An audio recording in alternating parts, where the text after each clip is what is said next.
Hello दोस्तों, कैसे हैं आप सब। होप कि आप सभी अच्छे होंगे। तो चलिए आज हम एक नया टॉपिक स्टार्ट करते हैं, क्रोमोसोम। देखते हैं क्या है यह क्रोमोसोम। क्या है कि क्रोमोसोम को सबसे पहले किसने डिस्कवर किया था? वोल्डेयर ने। किसने डिस्कवर किया था? वोल्डेयर ने। अच्छा ठीक है, अब ये जो आप डायग्राम देख रहे हैं, चलिए ये इन्हीं पॉइंट से हम डायग्राम को समझने की कोशिश करते हैं। तो क्रोमोसोम को डिस्कवर किया था वोल्डेयर ने, है ना। अब थ्रेड लाइक स्ट्रक्चर क्या है कि अब आप ये देख सकते हैं, ये एक सेल है, इसमें न्यूक्लियस है, ठीक है ना। न्यूक्लियस में ये थ्रेड लाइक स्ट्रक्चर आपको देख रहे हैं, उलझे हुए से एक दूसरे के ऊपर एक जाल बना स्ट्रक्चर, तो ये ही क्रोमोसोम है, ठीक है ना। तो जैसा कि ये पॉइंट है थ्रेड लाइक स्ट्रक्चर, तो आपने देखा ये थ्रेड लाइक स्ट्रक्चर न्यूक्लियस में जाल के रूप में पाया जाता है, जाल के रूप में न्यूक्लियस में पाया जाता है, ठीक है। अब ये सेल है, ये साइटोप्लाज्म, ये क्रोमोसोम। क्रोमोसोम क्या है? क्रोमोसोम को हम एक न्यूक्लिक एसिड के रूप में भी जानते हैं, पर ये काफ़ी बड़ा टॉपिक है, इसको हम धीरे धीरे जब आगे डिस्कस करेंगे तब आपको ये समझ में आ जाएगा कि ये न्यूक्लिक एसिड कैसे है, ठीक है। तो डिस्कवर किया था वोल्डेयर ने। थ्रेड लाइक स्ट्रक्चर, धागे नुमा स्ट्रक्चर है इसका, और न्यूक्लियस में एक जाल के रूप में पाया जाता है। अब देखते हैं क्या है, सेल, ठीक है। सेल में पाया जाता है न्यूक्लियस, केंद्रक जिसे हम कहते हैं। अब ये है क्रोमोसोम, ठीक है। न्यूक्लियस में क्या पाया गया? क्रोमोसोम्स, ठीक। अब क्रोमोसोम्स में क्या होता है? डीएनए। डीएनए का फुल फॉर्म क्या होता है? डीऑक्सी राइबोसोम न्यूक्लिक एसिड, ठीक है। अब जो डीएनए है ये एक है प्रोटीन। डीएनए एक प्रोटीन है और डीएनए से क्या बनता है? जीन। तो इसको हम कर लेते हैं अंडरलाइन। और हाँ, ये साथ साथ आप नोट्स बनाते जाइए क्योंकि ये इम्पॉर्टेंट टॉपिक हैं जो हम आपके साथ डिस्कस कर रहे हैं, ये एकदम इम्पॉर्टेंट पॉइंट्स भी हैं, ठीक है ना। तो ये हम इसको इम्पॉर्टेंट के रूप में हाईलाइट कर लेते हैं। अब ये जीन क्या है? डीएनए से बन जाता है जीन, ठीक है। जीन क्या है? जीन एक जेनेटिक मटेरियल है। अब हम देखते हैं टाइप ऑफ क्रोमोसोम्स। दो तरह के होते हैं, एक ऑटोसोम, दूसरा एलोसोम। हाँ दोस्तों, तो हमने पढ़ा टाइप ऑफ क्रोमोसोम, है ना। दो टाइप के हमने देखे थे, ऑटोसोम और एलोसोम।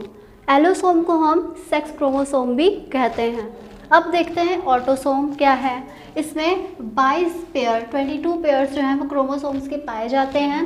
पेयर में क्रोमोसोम समान होते हैं, मतलब 22 जोड़ी क्रोमोसोम ही रहेंगे, ठीक है ना।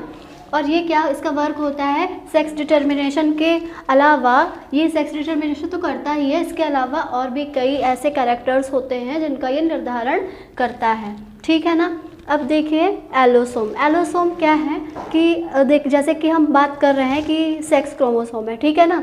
तो इसको दो पार्ट्स में डिवाइड कर दिया गया है, मेल और फीमेल। मेल में क्रोमोसोम्स होता है XY और फीमेल में होता है XX। मेल में क्या होता है? XY और फीमेल में क्रोमोसोम पाए जाते हैं XX, ठीक है ना। अब देखिए दोनों में अलग अलग क्रोमोसोम्स पाए जा रहे हैं, दोनों में डिफरेंट है, ठीक है ना। अब इसमें देखिए पेयर में क्रोमोसोम डिफरेंट हो सकते हैं बिल्कुल भाई। मेल में XY है और फीमेल में XX है। नेक्स्ट है लिंग निर्धारण करते हैं। अब सेक्स डिटर्मिनेशन XY और XX पे ही डिपेंड करता है, ठीक है ना। चलिए अब थोड़ा सा एक इम्पॉर्टेंट टॉपिक देख लेते हैं कि क्या है। क्रोमोसोम किस में पाया जाता है? डीएनए के अंदर, है ना। क्रोमोसोम में, डीएनए में जो क्रोमोसोम है ना, उसमें डीएनए पाया जाता है। डीएनए में जीन पाया जाता है और जीन के अंदर होता है जेनेटिक मटेरियल। जेनेटिक मटेरियल क्या होता है कि जो भी हमारे पेरेंट्स से हमको जो गुण मिलते हैं, जो भी कैरेक्टरिस्टिक्स मिलते हैं, वो होते हैं जेनेटिक मटेरियल, ठीक है ना, जिसको हम हेरिडिटी, आनुवांशिकता कहते हैं। हाँ, तो जैसा कि हम लोग क्रोमोसोम देख रहे थे, तो अब हम देखते हैं डीएनए, है ना, कि डीएनए क्या है। हमने उसमें पढ़ा था कि डीएनए एक न्यूक्लिक एसिड है, ठीक है। तो देखते हैं डीएनए को किसने डिस्कवर किया। डीएनए को डिस्कवर किया वॉटसन एवं क्रिक ने। इन्होंने बताया कि डीएनए जो है वो एक डबल हेलिक्स मॉडल है, ठीक है। डबल हेलिक्स मॉडल है, composed of 2 polynucleotide chain, 2 polynucleotide chain से वो बना हुआ है। ठीक है, अब देख लेते हैं डीएनए, न्यूक्लियोसाइड है ना और फॉस्फेट। तो न्यूक्लियोसाइड जो है उसको कई भागों में बांट दिया गया है, फॉस्फेट अपना अलग है। न्यूक्लियोसाइड क्या है कि पहले तो बटा है शुगर और नाइट्रोजन बेस में, ठीक है। उसके बाद शुगर को हमने तोड़ा राइबोज और डीऑक्सीराइबोज में। ये क्या है, राइबोज जो कि सिंगल शुगर है, इसमें सिंगल मॉलिक्यूल पाया जाता है, इसमें डाई, तो ये इसमें डबल मॉलिक्यूल पाया जा रहा है राइबोज का, है ना। अब नाइट्रोजनस बेस को भी 2 भागों में बांटा गया, प्यूरीन और पिरामिडीन। प्यूरीन को एडेनिन और थायमीन में और पिरामिडीन को साइटोसिन और गुआनिन में, ठीक है ना। अब ये देखते हैं, ये हमारा डीएनए का डबल हेलिक्स मॉडल, ठीक है। अब इसमें ये इसका पार्ट शुगर फॉस्फेट्स है और ये बेस पेयर हैं, यहाँ पे नाइट्रोजनस बेस ये GCTA है ना, तो ये इसके नाइट्रोजनस बेस हैं। और ये कैसे स्टार्ट होता है, जब ये स्टार्ट होता है तो 3 प्राइम से 5 प्राइम तक और 5 प्राइम से 3 प्राइम तक ये जो है ख़त्म हो जाता है ना। तो इसका एक स्टार्टिंग पॉइंट भी होता है और एक एंडिंग पॉइंट भी होता है, जहाँ से स्टार्ट होगा 3 प्राइम टू 5 प्राइम और 5 प्राइम टू 3 प्राइम। तो इसी तरह से हम डीएनए को बहुत ही आसान तरीके से स्टडी कर सकते हैं। डीएनए देखने के बाद अब हम देखते हैं आरएनए। डीएनए क्या था, उसमें डीऑक्सीराइबोसोम, उसमें शुगर के 2 मॉलिक्यूल्स पाए जा रहे थे, और ये आरएनए राइबोन्यूक्लिक एसिड, इसमें शुगर का एक ही मॉलिक्यूल पाया जाएगा। तो अब देखते हैं इसका जो, अब जैसे कैसे कि जो डीएनए था उसमें डबल हेलिक्स मॉडल था, है ना, दोनों तरफ उसके नाइट्रोजनस बेस थे। अब इसमें सिर्फ एक तरफ ही होगा, स्ट्रक्चर सिंगल स्टैंडर्ड, ठीक है ना। और राइबोस शुगर, इसमें कौन सी शुगर पाई जा रही है, राइबोस शुगर। और नाइट्रोजनस बेस कौन कौन से हैं, एडेनिन, गुआनिन, साइटोसिन।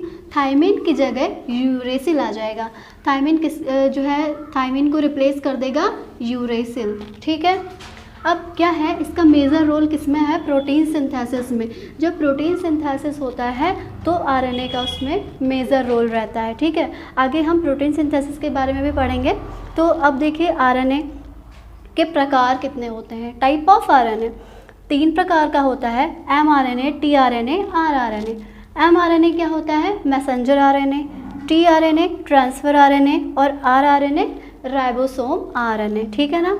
तो अब देखिए जो mRNA है वो अमीनो एसिड को जो है वो रिकॉग्नाइज करता है, मतलब पहचानता है और अमीनो एसिड को सीक्वेंस में लगाता है, ठीक है। और tRNA क्या होता है, tRNA जो है वो अमीनो एसिड का ट्रांसपोर्ट करता है, कहाँ, राइबोसोम तक। जो अमीनो एसिड होती है उसको राइबोसोम तक ले जाता है, तो ये ट्रांसफर आरएनए का काम होता है। आरएनए क्या होता है, फॉर्मेशन ऑफ प्रोटीन। जो राइबोसोम आरएनए होता है वो प्रोटीन का फॉर्मेशन करते हैं, ठीक है। तो अब इधर हम देखते हैं कि जो डीएनए है, डीएनए से बना आरएनए, तो ये प्रोसीजर क्या कहलाया, ट्रांसक्रिप्शन, ठीक है ना।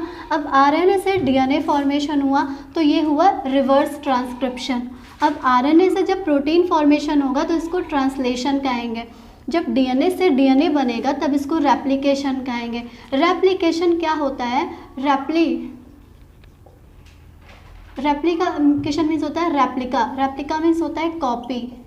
जैसे हम मशीन में फ़ोटोकॉपी करते हैं, सेम एज इट इज़ हम पा जाते हैं, उसी तरह से डीएनए में भी जब डीएनए से डीएनए बनता है तो हम उसकी फ़ोटोकॉपी ही पाते हैं, उसकी ब्लूप्रिंट पाते हैं, ठीक है। तो रेप्लिकेशन का मीन्स होता है किसी चीज़ का ब्लूप्रिंट, उसकी ठीक वैसी ही कॉपी, तो ये होता है रेप्लिकेशन। एक बार फिर से देखते हैं, डीएनए से आरएनए का फॉर्मेशन ट्रांसक्रिप्शन कहलाता है और आरएनए से डीएनए का फॉर्मेशन जो है रिवर्स ट्रांसक्रिप्शन कहलाता है। अब देखिए डीएनए से आरएनए फॉर्मेट हो गया तो ट्रांसक्रिप्शन हुआ ना, अब आरएनए से डीएनए बन जाएगा, तो ये रिवर्स हो गया ना, एक बार डीएनए से आरएनए बना, एक बार आरएनए से डीएनए, तो ट्रांसक्रिप्शन रिवर्स ट्रांसक्रिप्शन।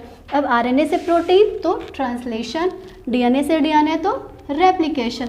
ये एक स्ट्रक्चर है जिसके थ्रू आप बहुत आसानी से इस प्रोसेस को याद कर पाएंगे। तो डीएनए से डीएनए का फॉर्मेशन, रेप्लिकेशन, फिर इसमें जो है जब डीएनए से आरएनए बना तो ट्रांसक्रिप्शन, अब फिर से आरएनए से डीएनए बन गया तो रिवर्स ट्रांसक्रिप्शन, आरएनए से प्रोटीन बना तो ट्रांसलेशन। Good bye.